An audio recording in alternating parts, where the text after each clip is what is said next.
Je veux qu'on parle. Les dangers de cette phrase dans les relations amoureuses. Quand vous dites à une personne, je veux qu'on parle, en général, ça n'augure rien de bon. Soit c'est pour des reproches, soit c'est pour des accusations. Et les gens, en général, n'aiment pas qu'on leur fasse de reproches, ils n'aiment pas qu'on les accuse. Mais en plus, vous commettez l'erreur de prévenir la personne. Donc, pendant le temps qu'elle attend que vous parliez, elle est vraiment en train de se poser plein de questions. Certaines personnes vont se disposer soit à la bagarre, soit au mensonge. Et au moment d'aborder le sujet en question, nous les femmes, ce qu'on fait, c'est quoi? On ne va pas droit au but. On a fouillé le téléphone, on a vu des messages, tout est clair, mais on voudra demander à la personne de nous expliquer ce qui se passe, alors qu'on sait déjà ce qui se passe. Et les hommes n'aiment pas trop ça. Le fait est que, quand finalement vous allez passer l'information pour dire, écoute, j'ai vu ci ou ça, l'homme ne va pas se concentrer sur ce que vous avez vu, mais il va se concentrer sur l'action que vous avez posée, celle de voir, donc de fouiller dans le téléphone. Et il va se baser sur ça pour vous ramener la vapeur au visage. Ah bon, donc tu fouilles mon téléphone? D'accord. Comme tu as fouillé, ce que tu as vu là, c'est ça.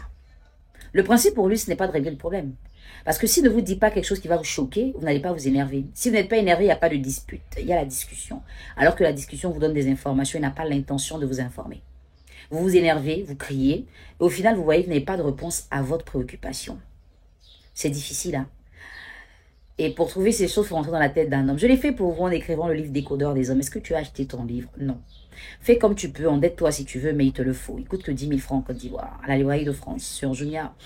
Vous avez ça aussi sur ma plateforme. Et pour les pays étrangers, dans plusieurs pays du monde, vous pouvez l'avoir à partir de 10 000 francs. Par la suite, ce qui va arriver, c'est que tu vas perdre confiance en toi. Et tu vas même être celle-là qui demande pardon alors que tu as raison. Parce que quand tu viens poser ce genre de questions, c'est parce que tu n'as pas envie de partir. Tu es inquiète pour l'état de ta relation, de ton couple. Mais l'homme va se braquer. Il va bouder. Il va arrêter de manger. Il va sortir plus que d'habitude. Tu ne peux pas lui poser de questions, vous êtes en froid. Et c'est tout ce qu'il recherche. Parce que il faut savoir que quand un homme voit une autre femme, il ne le fait pas par erreur, il le fait par choix. C'est un moment de bonheur qu'il passe, c'est un plaisir qu'il partage. Il n'a pas l'intention d'abréger ce moment. Vous avez lu le Décodeur des hommes, j'ai parlé de ça dedans.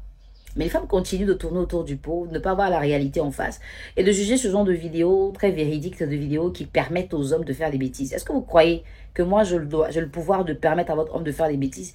Je ne le connais même pas. Mais je vous dis des vérités qui vont vous choquer, c'est clair. Mais ça reste des vérités qu'il faut analyser. Et même si vous dites à une femme, je veux qu'on parle, et qu'elle veut vous mentir, vous lui aurez donné toutes les occasions de mentir et de ne jamais valider ce que vous dites.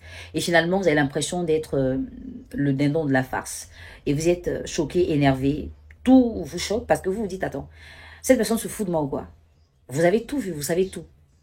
Mais on vous dit que tout ce que vous dites est faux parce que vous avez raconté n'importe quoi. Et ça fait très très très mal. Et je sais de quoi je parle. Je suis coach.